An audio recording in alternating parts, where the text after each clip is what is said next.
Hi, I am Shyamala, Assistant Professor of Mathematics in Nala Narasimha Reddy Education Society's group of institutions. In this video, I am going to discuss about some more problems on probability, especially problems on addition theorem of probability.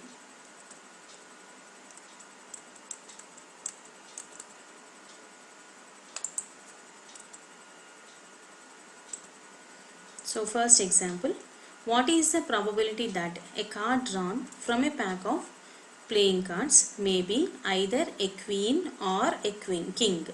See, whenever we have this kind of situation like queen or a king, whenever you have or, you are supposed to use union in between the events.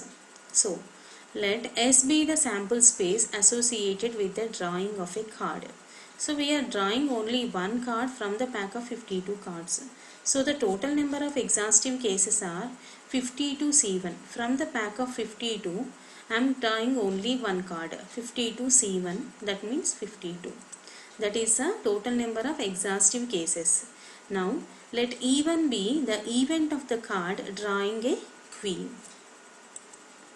So how many queens are there in the pack of 52 cards? Only 4 queens with all the 4 symbols. So from that 4 queens we want to take only one card. So the number of favorable cases for the event E1 will be 4 queens will be there in the pack. From that we are taking only one. So 4C1 is equal to 4. Now E2 be the event of the card drawn being a king. So there are again 4 kings. From that we are taking only one. So 4C1 means 4, that is the number of favorable cases for the event E2. This queen and king both are mutually exclusive events. There is no intersection between them. So since E1 union E2 is the event of drawing either queen or a king, E1 union E2. So queen or a king. Now P of E1 union E2 we have to find out, which is nothing but P of E1 plus P of E2. This is the third axiom of probability which we discussed in the previous video. Now P of E1 means number of favorable cases for the event E1 by total number of exhaustive cases n of s, plus P of E2 number of E2 by n of s, which is nothing but 4 by 52 plus 4 by 52, 4 plus 4 8 by 52, which gives us 2 by 13. Now example 2. In a group there are 3 men and 2 women. 3 persons are selected at random from this group. Find the probability that 1 man and 2 women or 2 men and 1 woman are selected. Solution. Let S be the sample space associated with the selection of 3 persons out of 5. So 3 men plus 2 women 5. So 5 persons are there. From that we have to take 3 persons. So the total number of exhaustive cases or the number of elements in the sample space are 5C3. 5 persons are there and from them we have to take 3.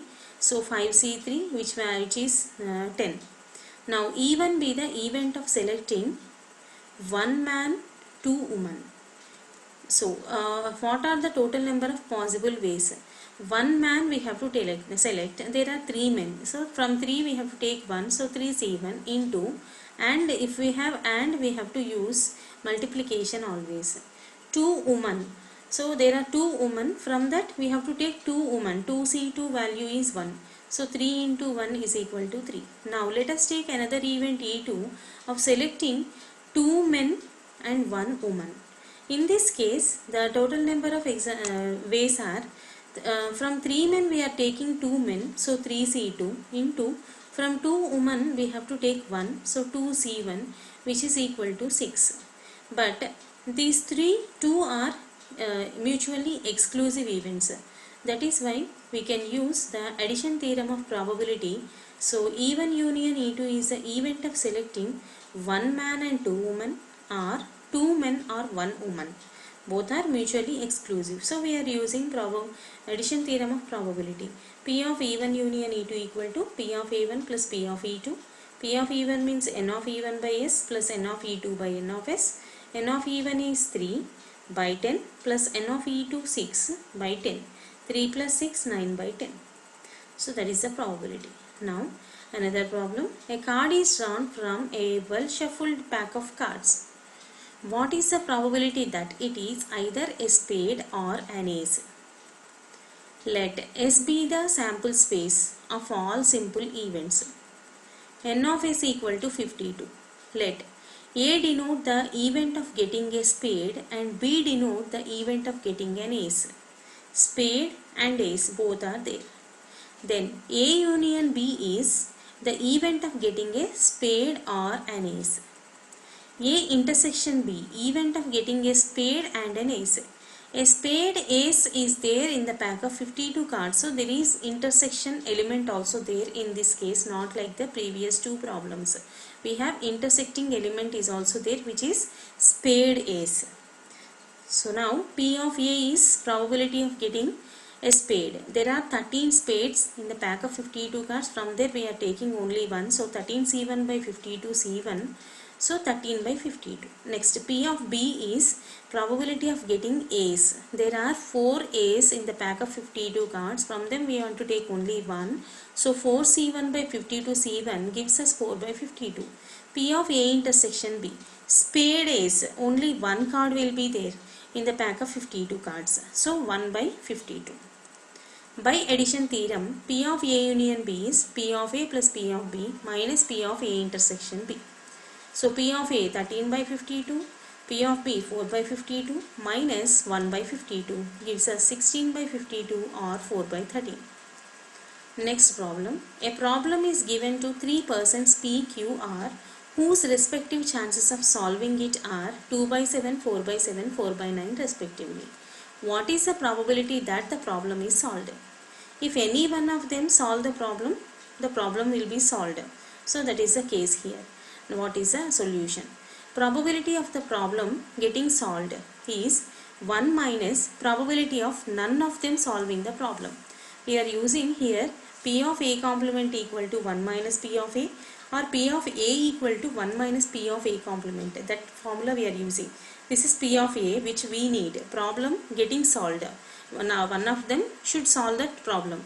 So that is P of A equal to 1 minus P of A complement. See, 1 minus, see, problem getting solved means P of any one of them can solve the problem. So P can solve, Q can solve, R can solve. So P or Q or R. P union Q union R. P of P union Q union R is equal to 1 minus P of their complement. P union Q union R complement. Okay, none of them solving the problem means its complement we are taking. 1 minus P of this set whole complement is P complement intersection Q complement intersection R complement. So actually here P can solve the problem with probability 2 by 7. Q can solve it by 4 by 7 probability. R can solve it by 4 by 9 probability. See, one will not depend on the other. These are all the independent events. That is why whenever we have intersection between them, we are writing them as multiplication. P of P complement into P of Q complement into P of R complement. Now, probability of solving the problem P. P is solving the problem with probability 2 by 7. Its complement is, P of P complement is 1 minus 2 by 7 which is 4 by 7. P of Q is 4 by 7. Its complement is 1 minus 4 by 7 which is 3 by 7. P of R is 4 by 9. Its complement 1 minus 4 by 9 which is 5 by 9. Now, probability of problem getting solved is 1 minus this one 5 by 7 into 3 by 7 into 5 by 9. Which answer is 122 by 147. Another problem. Among 150 students, 80 students are studying maths, 40 are studying physics and 30 are studying maths and physics. If a student is chosen at random, find the probability that the student studying maths or physics, student studying neither maths nor physics. So let M be the event of student studying maths. P of M equal to 80 by 150. Total 150 students are there. In that, people studying mathematics are 80. So 80 by 150 which is 8 by 15. P be the event of studying physics. So 40 people are there who is studying physics out of 150. Next, student studying both maths and physics are P of M intersection P which is 30 by 150 which is 3 by 15. Now, the first problem is Probability of students studying maths or physics. This we have to find out. It is nothing but P of M union P, which is P of M plus P of P minus P of M intersection P. P of M is 8 by 15. This is 4 by 15. This is 3 by 15, which is 3 by 5. Next, probability of students studying neither maths nor physics, which is P of M complement intersection P complement, which is P of M union P complement. P of A complement 1 minus P of A, so 1 minus P of M union P. 1 minus, sorry, this is actually, 1 minus 3 by 5, which is 2 by 5. So these are the problems on addition theorem of probability and also using the third axiom of probability. Thank you.